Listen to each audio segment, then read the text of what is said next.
it's Vlogmas time. Oh yes, it's Vlogmas time.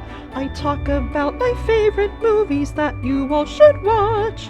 Hi friends, we're just getting ready to go to church, and luckily a friend reminded me last night that I'm supposed to play the piano today for the kids. I was feeling sick to my stomach for a while last night and was afraid I was going to throw up and ruin everything, but I'm doing okay now, and it might have been something I ate. I don't know. I get sick easily.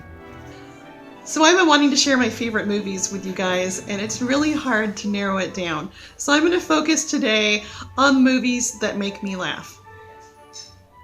I hope all of you have a wonderful Christmas, but I realize some of us end up sick and stuck in bed. So if that's the case, or if you're alone and you want something to cheer you up on Christmas, you can also take a look at my Amazon storefront and see all of the movies I've listed so far. I keep coming up with more, like, oh yeah, there's that one and that one. Okay. But I'm just going to stick to 12 for now. And these are in no particular order. And I don't even own all of these, and that needs to change. These are all movies that I can watch over and over again and never get tired of them. Or if I'm feeling sick or something, I might put it on and then fall asleep to it. And then I don't have to worry about missing parts because I've seen them so many times. Dirty Rotten Scoundrels is about two con men played by Michael Caine and Steve Martin. One is way more sophisticated than the other. I'm sure you can guess who if you've never seen it. And he wants to learn from the master. There are so many hilarious moments in this movie, and it has a very surprise ending too. And this movie is far from cliche. I just love it. But it basically boils down to this scene for me. Rupert, what did we do when Uncle Fred was here?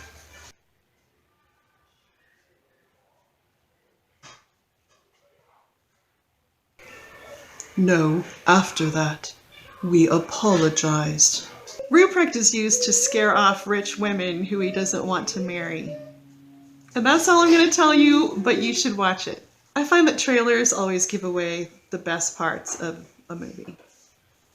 Oklahoma, Oklahoma, Oklahoma, Oklahoma, Oklahoma. Number 2. I guess I'm cheating here. Red 1/Red 2. They're two different movies. But if you love one, you will definitely love the other. Bruce Willis is a retired CIA agent, and there's a hit out on his name. And all the other retirees get involved, and it's very entertaining. If you're very opposed to violence, then maybe don't watch it. But it's more funny than it is violent. I think the stuffed pig is definitely the funniest part of Red 1. That and the Mickey Mouse clock. You'll see. Number 3, Waking Ned Devine. This is something you might need captions for because they have thick Irish accents, but it is absolutely hilarious. Very unique plot, and I just feel like I don't want to give anything away, but someone in their town or their little village has won the lottery, and they don't know who, and they're trying to smoke out who the winner is, and they're chumming up to everyone because they're hoping that they'll share the winnings. As a warning, it has elderly man naked rear ends. I'm just realizing my list has a few movies with naked rear ends, and you probably all think I'm a pervert now. But at least I didn't put Much Ado About Nothing on the list.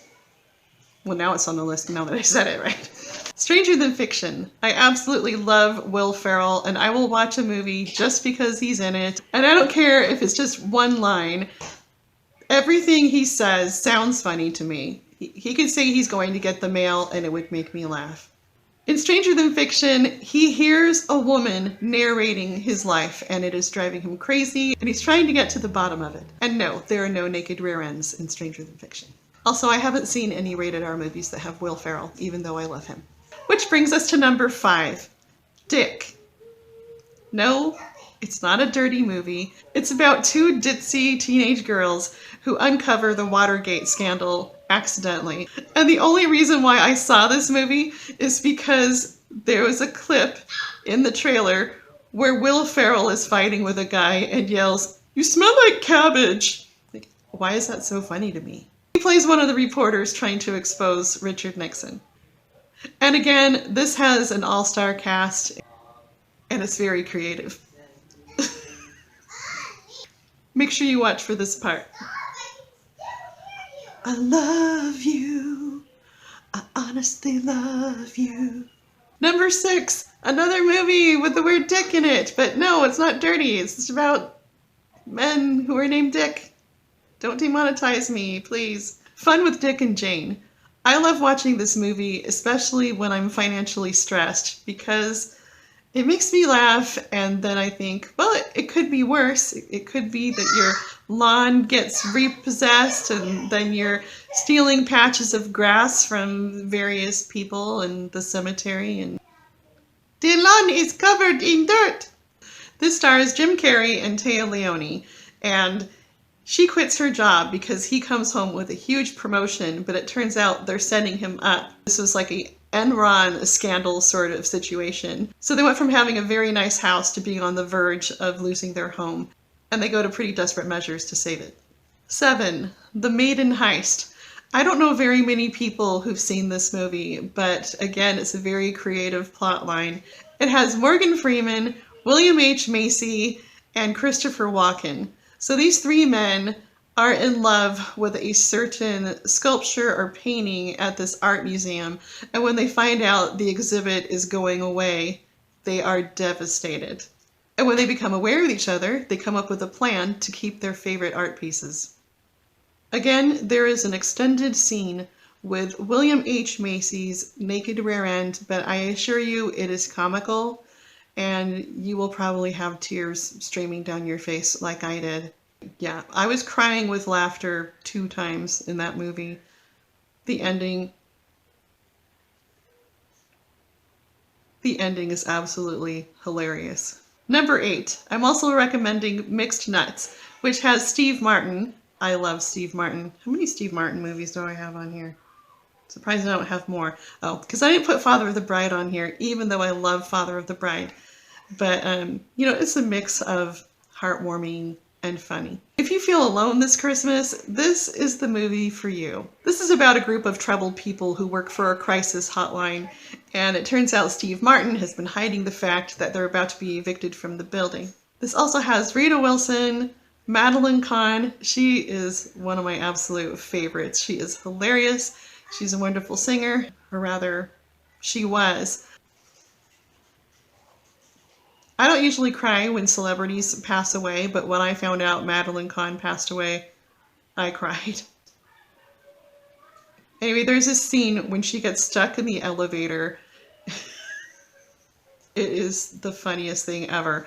There's also Adam Sandler, who's a goof, who brings his ukulele everywhere he goes and randomly makes up songs.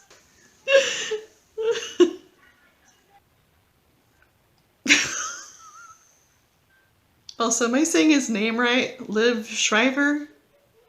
I think I'll put it in a caption if I'm wrong. He plays a very... His character is unexpected. And...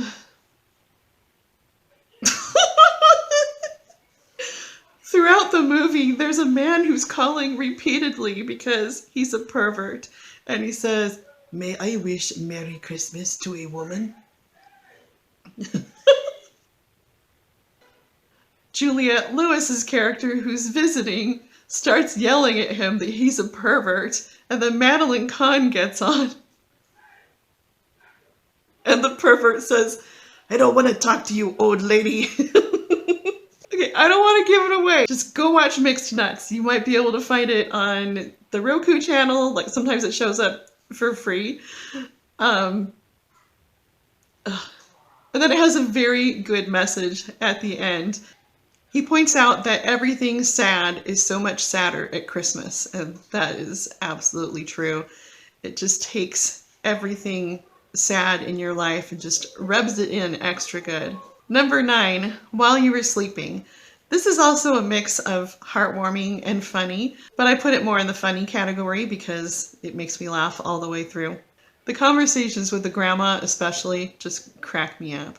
Why does it seem like in half of Sandra Bullock's movies she's a loner who has like no family? Have you noticed that? Oh, speaking of, you have to see the movie The Net just so you can laugh at it. So me and my friend got together and we decided every time we see something super retro, like dial-up internet, floppy disk, etc., we would take a swig of Snapple. It's not believable that there's not a person in this world who can verify who she is because she's such a hermit. No, I'm not buying it. She's still got to have a doctor or someone. There has to be someone who knows who she is. Anyway, and while you were sleeping, she's a lonely girl who works at a subway station, and she lost her mother as a young child, and then she lost her dad a few years ago. And then she ends up saving the life of a guy who was pushed onto the tracks, and that gets her involved with his family. And does she find love? Probably. Yeah, she does. The Frisco Kid is another one that none of my friends seem to have ever seen. And I'm always recommending it, or I'll even say, come over here and watch this with me. It is one of the funniest movies ever. This one has Gene Wilder and Harrison Ford. And this is from the late 70s, I think. Maybe. I've never looked it up. Gene Wilder plays a Jewish rabbi from Poland who's being sent to San Francisco to set up a congregation. And on his way, he meets outlaw Harrison Ford. He's a very kind-hearted man and very naive and is taken advantage of easily. And I'll share one scene with you. When he goes to the bathroom on the train, he doesn't know that the train is now being robbed. And earlier they were playing Simon Says. And when he comes out, everyone has their hands behind their heads. And he thinks this is part of the game.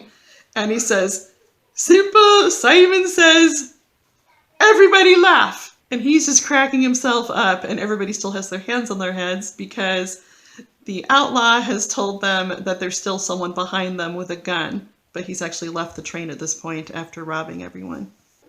Number 11, The Burbs. This movie became even funnier to me after we moved into our first house and discovered that there was a little craziness going on in just our little cul-de-sac here. In this movie, they're always watching each other and speculating about what everyone's up to. And when these new people move in who give them the creeps, they start theorizing that they're burying bodies in the backyard. This one stars Tom Hanks, and Tom Hanks has the funniest yell in the world. The Burbs is also my sister's favorite movie, and her favorite line is, "It came with the frame." So they go next door to visit the new neighbors, and one of them says, "Who's this, Hans? Is this your girlfriend?" There was a framed picture of some girl, and no, it came with the frame. So my sister, when she first got married, they had their first Christmas tree, and there was this ornament with a bride and groom on it. And I said, "Who is this?" And she says, "It came with the frame." So years later, after I met a friend who's a graphic designer, she made one of our family photos look like it came with the frame. And my sister was living out of state at the time. And I said, "Don't open it until I can hear your reaction over the phone." First, she opened it and said, "Aw, it's so cute." I'm just waiting for it to register with her, and then, "It came with the frame." Number 12, So I Married an Axe Murderer. This has Mike Myers, and if you know him, you know that he will use any excuse to show off his naked rear end, which he does in this movie. It's a comical moment, not a romantic one. I don't think any movies exist where people go, "Ooh, look at Mike Myers' butt." This movie has so many quotes that I've used over the past 2 decades? Longer? I'm old.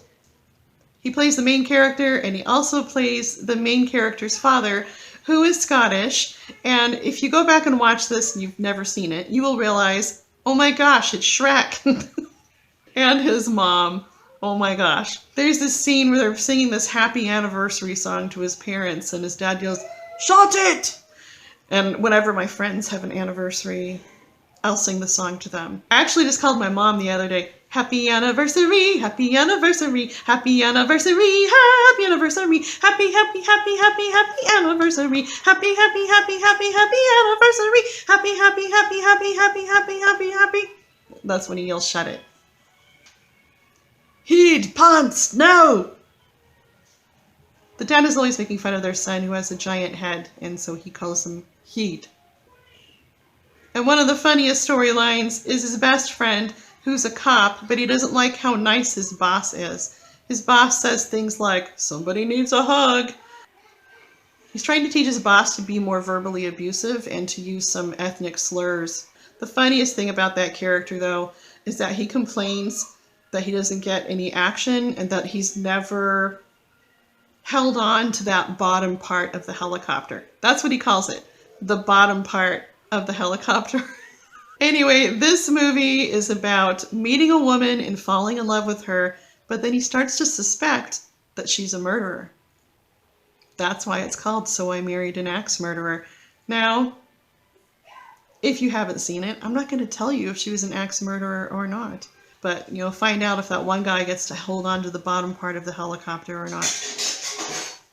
This might be my vlog for the day because I need to get making cookies and I don't want to be up really, really late. But I will definitely show you the cookies in the morning. And also, I'm going to have a Festivus live stream. Tomorrow is Festivus. I'm trying to figure out the best time to actually do the live stream because I have to go to Costco tomorrow and that is going to be absolutely awful. But I need to buy puff pastry if they have it because Fred Meyer was out, and I also need to get their very affordable brie. So my sister asked me if I would make my baked brie, and how could I turn her down? She's had us over for Thanksgiving, she's having us over for Christmas, and she's even stopping by in a while with cookies for us. So Christmas morning, we're gonna bum around, and then I'm gonna make some baked brie and take it over to my sister's. Actually, I'll have to bake it over there, so I'll assemble it here and then bake it over there, and everyone will feel merry. I'm actually more excited for Festivus right now than Christmas. I don't know why, but I can't wait to show you everything we're going to have on the menu.